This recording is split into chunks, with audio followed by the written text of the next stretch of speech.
And hello, everybody, and welcome back to the New Hampshire Business Show. My name is Chris Pastrana, and today I'm joined with John Jones, of John Jones Services. So how's it going, John? Very well, very well, very well. Enjoying the summer. It's been a very bountiful, very busy season. Yeah. Busy year. Things are good. The construction industry can fluctuate a lot in business, and things are going really well. There's a lot going on right now. Building is booming, and the housing industry is going well. So Cool. It's been a lot of fun. Yeah, cool, awesome. So let's talk a little bit. I'm going to give everyone kind of a history of you, I guess. Okay. So let's go back a little bit and from kind of where you started, talk about yourself. What got you to here? Sure. Well, I grew up in the industry. My dad actually was a contractor also, so that kind of gave me the taste of it when I was younger. Went to school in a vocational high school for 3 years, and we built a couple of houses in the school that I was in. So that was quite the experience at that point. And I mean, I just love being able to take something that was just really not in very good shape and turn it into something beautiful is my passion. I love seeing my reward at the end of a job, whether it's at my house or somebody else's home. And I like making people happy, knowing that they've gotten a really good quality job, and whether it's a custom tile shower or a kitchen or hardwood floors or just painting a room. It can be anything I like taking something that from the ugly duckling to the beautiful swan. And there's a lot of satisfaction in that, not just financially, but obviously, but emotionally too. And Yeah. just like making that difference and standing back and going, wow, that came out awesome. It's cool because it's almost like art, different type of art, but where I like to draw and paint and stuff. Yep. In photography, I can totally see like that same type of creation coming through from contractors. But I think it's cool. Yeah, it's definitely there's a lot of challenges in it. As technology changes, the materials that are out there, it's actually somewhat hard to keep up with the newer materials that are out there and the different ways of doing things, and it's quite interesting. Mm-hmm. Some people have a very vivid imagination as to what they want. It's challenging to be able to keep up with that imagination, but it is a lot of fun. I guess they say if you really enjoy your job, it's not really a job, and I'm somewhere in that fashion, I guess. That's really good. I really do enjoy what I do. But as far as I'm not sure if I have anything else on that. Okay, cool.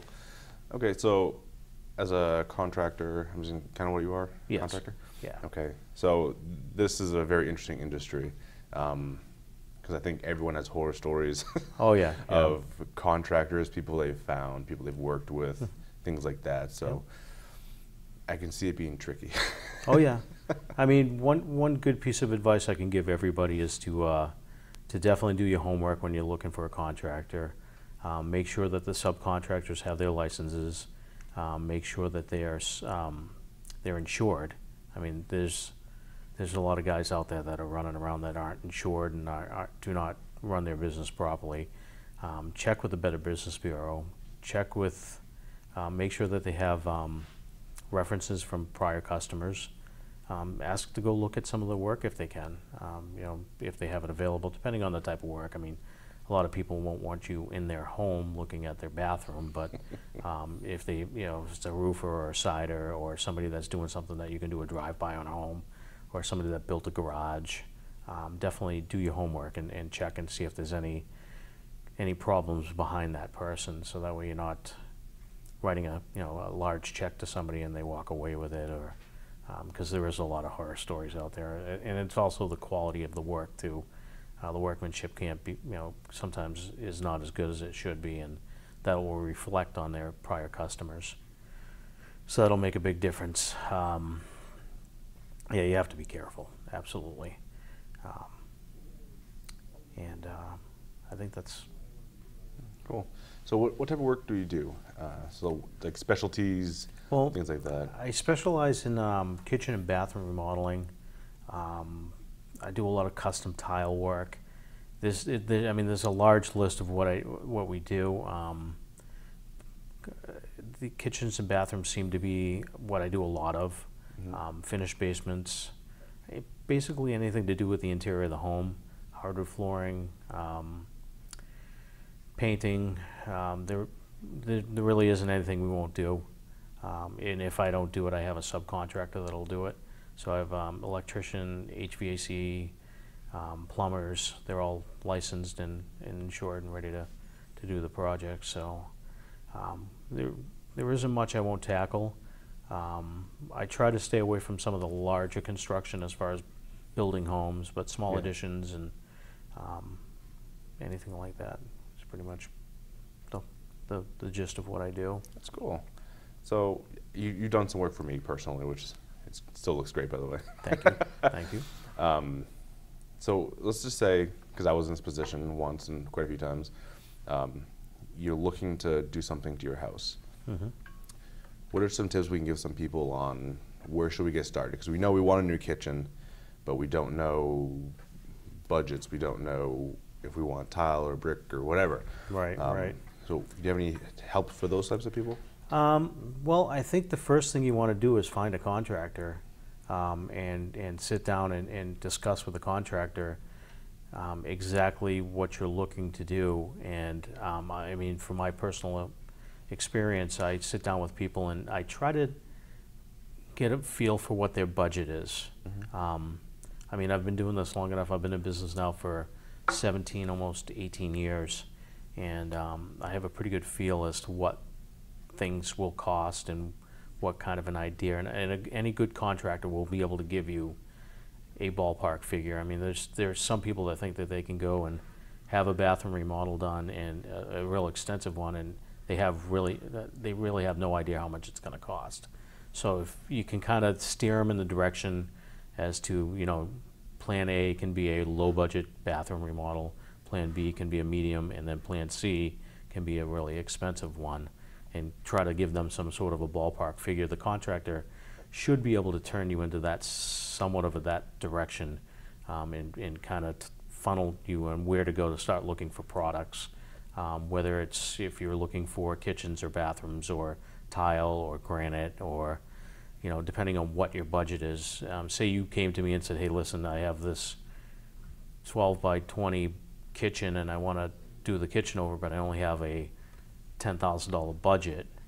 I'm going to say, well, you probably can't do granite, and you probably can't do a high-end cabinet. You'd have to stay somewhere in the builder's grade cabinetry, just for an example.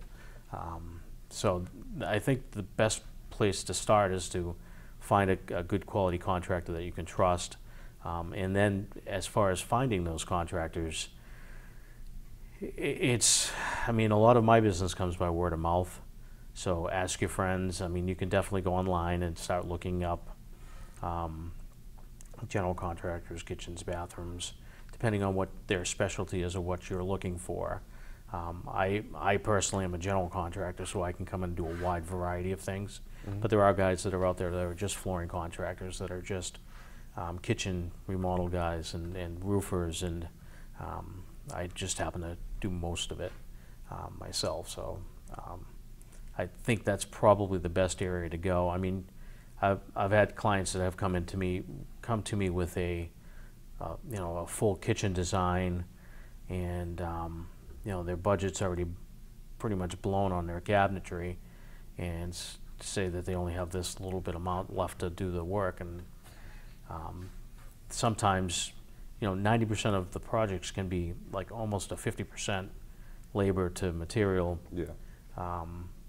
total, and some people don't understand that. So definitely, I think, again, the contractor is the first one to start with, so that way they can actually point you in the right direction, as opposed to, you know, wandering around aimlessly trying to figure out what's going to cost what. Okay. So I have kind of a funny story. Back when I bought one of my last rentals, I walked into this place and I'm like, oh man, why did no one do any work to this? So this kind of leads into my question. When should they start looking at doing work? Because a lot of people think about renovations as kind of for fun, but we know there's situations when they should be done. Right. Well, a perfect example is I went and looked at a project right here in Goffstown actually yesterday, and these people it's a window, they want to replace their windows in their house, and there's quite a bit of rot around the windows, and it's to the point where it's kind of hard to even price what's underneath the windows, because they've done some serious jerry-rigging to make the windows continue to work for several years. So you definitely want to do, like, let's say a bathroom remodel. If the tiles are falling down and you're doing further damage, you definitely want to do that bathroom remodel sooner than later. There's not too many people that actually think remodeling a house is fun. Yeah. Some people do. Some people love it. I always say that they're happy to see me come and they're happy to see me go. Yeah. Usually, depending, especially on the bigger projects, because it's really tough. I mean, the one thing we try to do when we're working in on a property of somebody's home, we try to make sure that we go in and we make it like we're going to live there every day. So I try to make it so I'm doing a kitchen right now and the countertops aren't in yet. I put a temporary countertop in, a working sink, the dishwasher's hooked up, the stove's hooked up, so they can actually still function as a family. I've heard of horror stories where contractors will go in and rip a kitchen out and say, see you in 6 weeks, and they have nothing, and they're working out of the bathroom sink and tub and a microwave. So, and the same thing is just cleanliness of the project. I mean, I'm very, very very into making sure it's very clean, and when I leave every day it's swept up, and I want to make it look like if I was living there I would want it cleaner than if I just slopped a bunch of drywall around and made a mess and didn't clean up after myself. Yeah. So that's one of my biggest pet peeves, is to make sure the project's cleaned up on a daily basis. So that kind of makes it a little more easier, a little more fun, maybe, per se. Yeah. Okay. Cool. It's funny how many customers love to say, "Can I help in the demo?" Because they just want to get in there and start knocking things apart. But that can make more work in the long run. If they make a mistake. Taking down walls that aren't supposed to be taken down. Yeah. So, but no, it's definitely a pet peeve of mine to make sure it's a clean working environment for myself and for my clients. Which is good. It's like it's a sign of professionalism, personally, because I've worked with contractors recently who they weren't general contractors, they weren't doing like construction work, they're doing like electrical or plumbing or something. And when they're done and they leave, and I'm like, thanks guys. Yep. Thanks for making my house look like this, and then just taking off. And yeah. I mean, my subcontractors know that they are to clean up after themselves, and we have a good relationship in that aspect. So, and then I usually follow up behind them and make sure it's been cleaned up properly.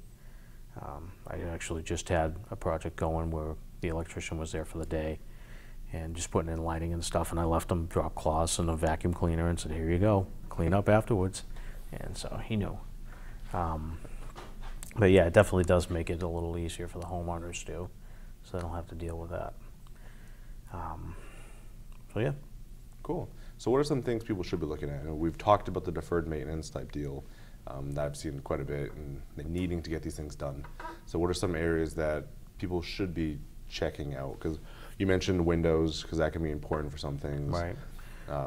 Bathrooms, kitchens. Well, I mean, seasonally on the, we all know New England winters are very harsh, or can be very harsh. Sometimes they're mild, but not too many times. So, I mean, basically you want to start from the top of the house down. Check your roof on a yearly basis. Make sure you're not missing any shingles. I mean, be proactive on keeping if you keep the exterior of your house in good shape, the interior follows behind, because a lot of damage can become of a leaky roof, leaky windows, rotten siding, the whole 9 yards. So if paint's peeling off the house, scrape it, paint it, anything that's needed in that aspect. If you keep it watertight, then you won't have as much damage on the interior. And then on the interior, you can, same thing with plumbing issues. A toilet that's leaking, whether it's leaking from the drain or if it's leaking from the flapper, then it's not filling all the way and it runs constantly. It's can ruin your pump if you have a well system. It can do damage to your wallet if you have city water and you're paying for water and sewerage. So it can make a huge difference there. Same thing with a leaky faucet or a leaky drain. It can ruin a cabinet. So there's just many of areas that you can be proactive in as far as making sure that if you're ready, you need something, you get it taken care of before it does too much damage. I mean, water's usually the hugest way to have damage done to your property, whether it's a spill or leaking pipes. I've seen a lot of it. Then you get mold and mildew. Yeah. Leaking roof can cause many of issues. So I think that's probably the best way to look around, is just keep your eyes open and see what needs to be fixed and be proactive and fix it to keep things rolling. Cool. Excuse me. Sure. Okay, awesome. So yeah, we're running up pretty close to our time there. It's up to almost 20 minutes, which is great. Wow. So how can people get a hold of you? Well, I have a website. It's johnjonesservices.com. All my contact information is there. And also I have a Facebook page, John Jones Services on Facebook. And you can see any of my products or some of my projects that I've done. And yeah, and then do you want to put my phone number out there? Yeah, whatever you want. My business phone number is 603-647-3056, and that's probably the best way to get a hold of me. And I'd be happy to come out and give a free estimate to anybody. Cool. Awesome. I don't charge anything, and advice is free. It's even better when I get the project, but but anyways, yeah, that's it. Okay, awesome. Thank you for joining me on the show today, John. Thanks, Chris. Appreciate it. Okay. So thank you guys so much for watching. Enjoy, and I'll see you next week.